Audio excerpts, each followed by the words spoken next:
And development, जिसके लिए विश्व के सर्वाधिक जीडीपी वाले पहले 7 थे, अब 15 हो गए, 16 हो गए देशों का वह संगठन था।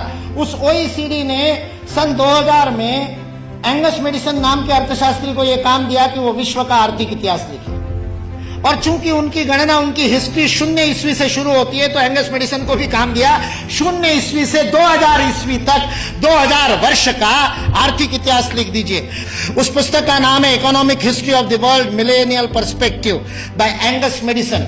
OECD.org इस वेबसाइट से आप डाउनलोड कर सकते हैं। 2000 वर्ष का आर्थिक इतिहास लिखा है एंगस मेडिसन ने। और वह एंगस मेडिसन कहता है कि पहले 1500 वर्ष 0 ईस्वी से लेकर के 1490 तक, 99 तक सारे विश्व के जीडीपी में लगभग 2/3 66% योगदान देने वाला देश कोई था तो वो भारत देश था।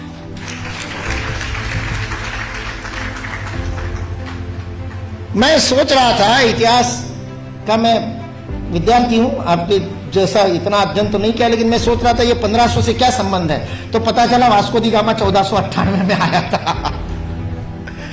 और मतलब उसने भारत को खोजा, ऐसा हम लोग भी लिखते हैं, तो उससे पहले कोई गुम हो गया होगा।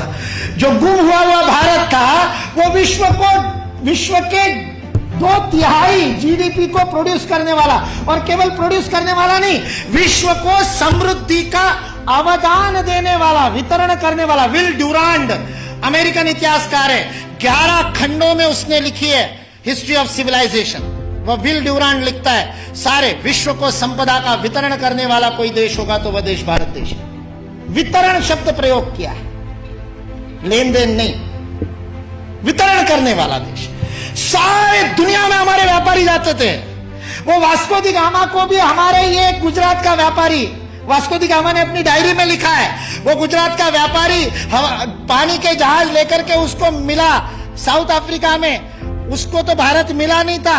इसने कहा अच्छा भारत खोज रहे हैं, चलो मैं ले चलता हूं। उसको मसाले भरने थे, इसलिए वो कालीकट गया, इसलिए वास्को दी गामा को कालीकट ले गया, नहीं तो भरूच ले आता गुजरात में। फिर हमारे इतिहास वाले लिखते कि वास्को दी गामा भारत को खोजता खोजता भरूच पहुंचा। वास्को दी गामा को भारत के व्यापारी कान्हा भाई ने खोजा, मिल गया, और उसको कहते को भारत खोजना है, चल भाई मैं दिखाता हूं, चल मेरे साथ, और साथ में ले। ये वास्को दी गामा ने अपनी डायरी में लिखा है, वो बेईमान नहीं है, उसको छिपा करके इतिहास की किताबें लिखने वाले बेईमान। वास्को दी गामा की डायरी का उपकरण दिए बिना हमारे को गलत इतिहास पढ़ाने वाले बेईमान है। वास्को दी गामा ने तो ईमानदारी से लिखा है, उसने ये भी लिखा है कि उस कान्हा भाई के जहाज मेरे जहाजों से कई गुना अधिक प्रगत थे। 40 खेने वाले लगाने के बाद भी मेरे जहाज को उतनी गति नहीं थी जो उससे 3 गुना बड़े, 3 मंजिल वाला जिसके ऊपर डेक था, ऐसे जहाज को केवल 16 नाविक खेते थे। ऐसा कान्हा भाई का जहाज था।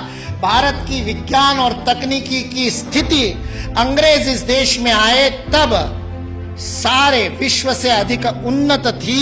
ये अंग्रेजों में से कुछ ईमानदार इतिहासकारों ने लिख करके रखा। इसलिए जो इस गलतफहमी में है कि अंग्रेज इस देश में नहीं आते तो भारत में तो कोई विज्ञान ही नहीं होता, वो इस बात को समझ ले कि अंग्रेज इस देश में नहीं आते तो केवल भारत का ही नहीं, विश्व का विज्ञान आज है उससे अधिक प्रगत हो।